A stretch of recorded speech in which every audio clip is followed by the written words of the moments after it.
Hello students, warm welcome to today's online class. We started deep water.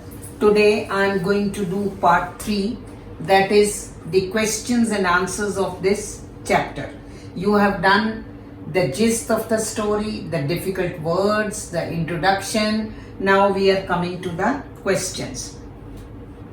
First question goes, how does Douglas make clear to the readers the sense of panic that gripped him as he almost drowned? Describe the details that have made the description vivid. Vivid means very clear. Now the question is that he has made it very clear for the readers to understand what kind of fear did he have, why he had aversion to water. So the answer is, William describes his experience where he had a close brush with death at YMCA. Close brush with death means he was very close to death. So this experience he had at YMCA swimming pool, that is when a bruiser threw him down into the pool. As it is a first person account, that is William himself is the narrator, he has described it deeply. That is, whatsoever information you are getting first hand information, his personal experiences, because this is his biographical note. The emotional, mental and physical struggle and the paralyzing fear of drowning has been discussed in detail. William retained his intelligence and had a plan to come to the surface. Thus, this is when he was thrown into the pool by the bruiser. He tried it, but it did not work. And after a few trials to save his life, death dawned upon him. Means he started losing his consciousness and he had thought probably he was going to die. All these details make the description vivid, that is clear. Now the second question, how did Douglas overcome his fear of water? He had a great fear of water which had developed him an aversion to water. He was deprived of all the water sports, water activities, canoeing, boating, swimming, fishing, all the joys he was deprived of. Now William Douglas was not able to come out of his fear. So he hired a swimming instructor. He wanted to learn swimming, but he was so scared of water that he could not. So he hired an instructor to teach him how to swim. Once he had learned swimming, the instructor taught him swimming step by step. What he did, he tied a rope on the waist of William Douglas and it passed through a pulley and the other end of the rope was in his hand so that Douglas does not drown. So he hired a swimming instructor. Once he had learned swimming, he wanted to check if he had overcome the fear as well. Now, the instructor told him that he had learned swimming, but he was not very sure whether he had actually learned swimming or not. He wanted to check it. He wanted to check if he still was in the grip of the fear or fear had left him. So what he would do, he would swim in lakes and found the fear to return in small phases. So what happened, he would start swimming in the lakes and then, but at certain times the phases, the traces of that fear would come to his mind again. William was no longer scared as he knew that he could swim. Hence, he overcame the fear. When he started swimming in the lakes, he became sure that he had really learned swimming, and so this confidence helped him overcome the fear. Now, next question goes, why does Douglas, as an adult, recount a childhood experience of terror and his conquering of it? Recount means he remembers, he recollects.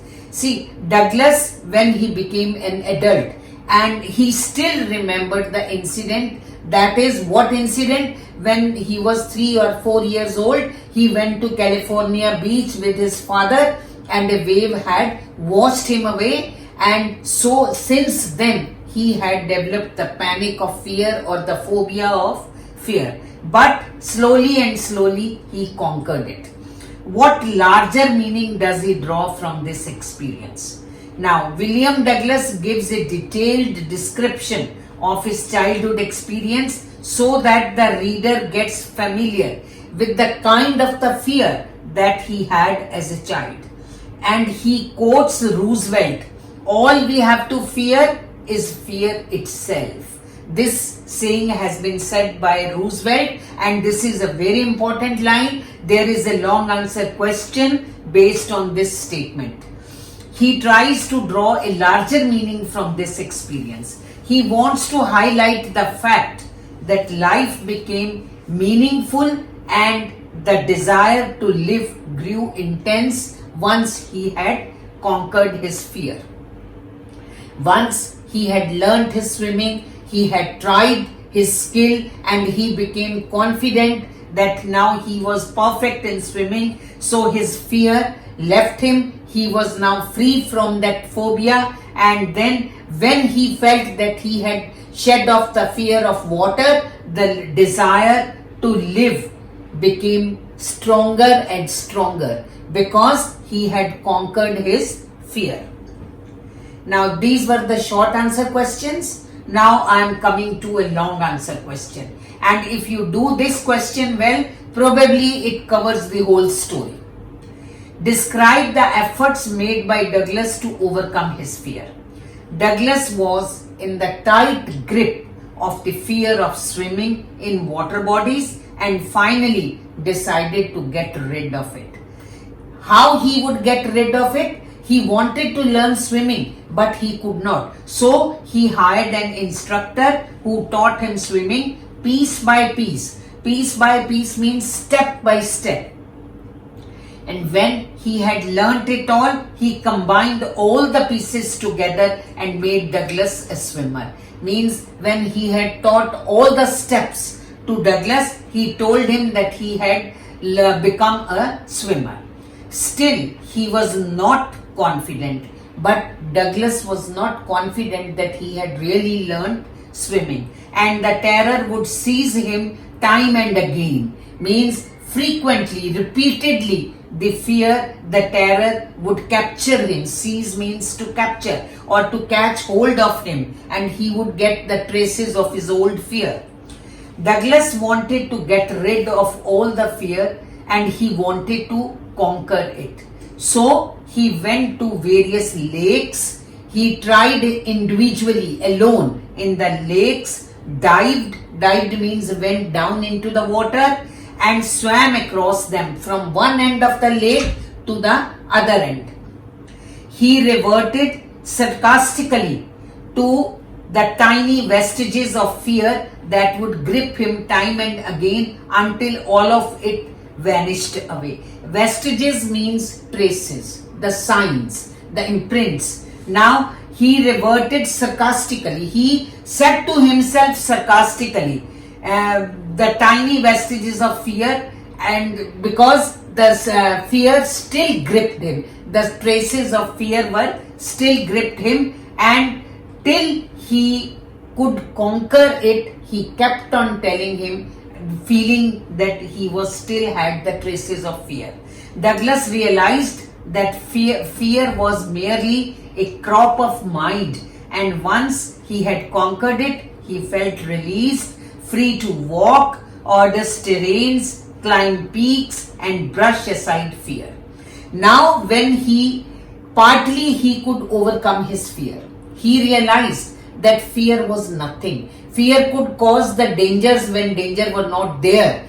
It was just baseless. So when he got this feeling in his mind, he gained his confidence, and then the fear released him, and he became quite confident to walk arduous terrains, means to climb peaks, and brush aside fear, and he could move now without fear confidently. Douglas had faced stark terror. Stark means deep, great, utter. He was very scared, and then by conquering it, his desire to live grew intense. And when he felt that he had conquered his fear, he wanted to live. His desire to live a good life became stronger and stronger day by day. Because, see, when he was scared, he could not leave fear. He was deprived of all the water sports, the joys of water, and every activity that could be done in the water, he could not do because of the aversion and the phobia that he had. But after he overcame his fear, with his courage, determination, he could overcome the fear.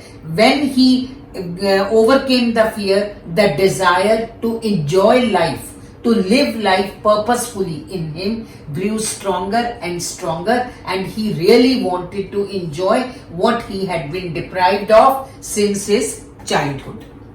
Now students, this was long answer question. Now the task for this is you have to read all the questions and answers thoroughly, and then you have to write this question.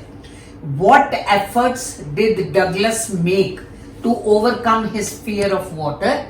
Why did he go to Lake Wentworth? This is a long answer question. The weightage of this question can be 6 marks. So you have to write in about 150 words, and so you have to cover all the points, all the efforts that were made by Douglas. I hope you will be able to write this answer. Thank you. Have a nice day.